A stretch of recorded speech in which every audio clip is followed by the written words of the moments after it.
Welcome to Ali Gossel's Inspired Flow. I have the opportunity now today to bring us all to a point of focus before Yom Kippur.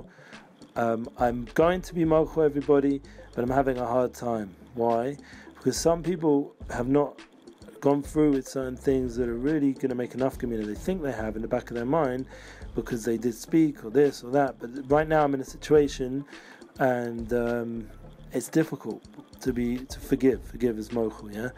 And we're Erev Yom Kippur. This is a mitzvah right now in the Jewish world. We forgive everyone. We want to start the new year fresh, clean, and ready to go for the new year without baggage.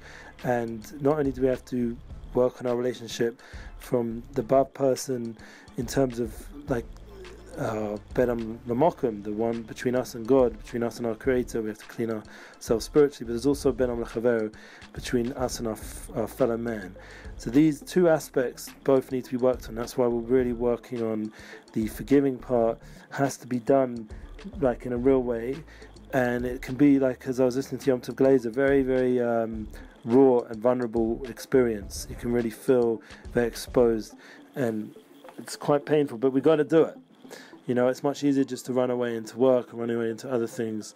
And I understand, you know, we're going through a lot, like, you know, in terms of growth. And right now there was this Ari Fold, Zatzal, he was just nifta, wasn't really nifta, he was killed, murdered. And it's very sad what's going on again in the Jewish world and the world beyond.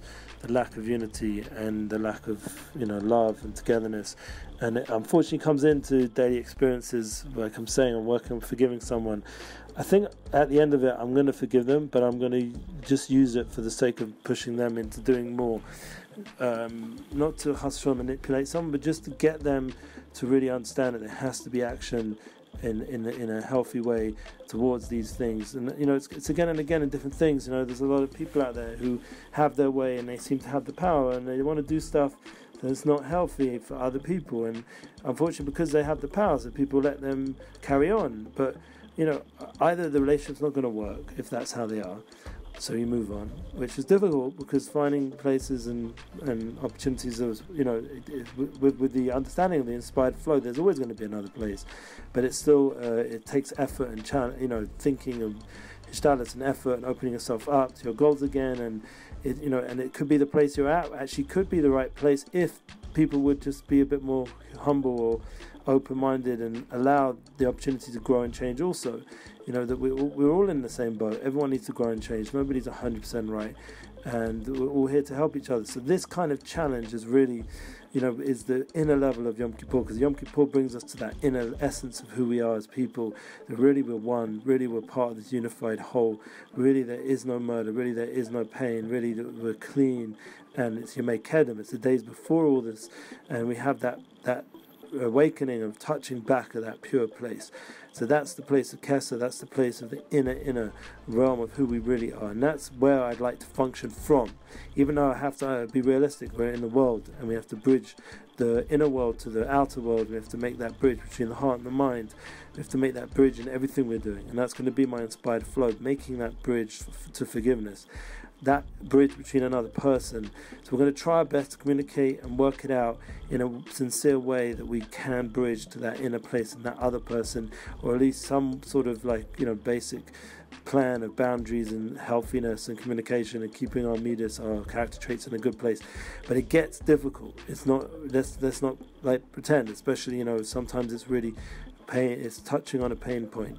So anyway, we're going to work on this, we're going to really fix this, and we're going to go ahead as Rosh Hashem with the help of God.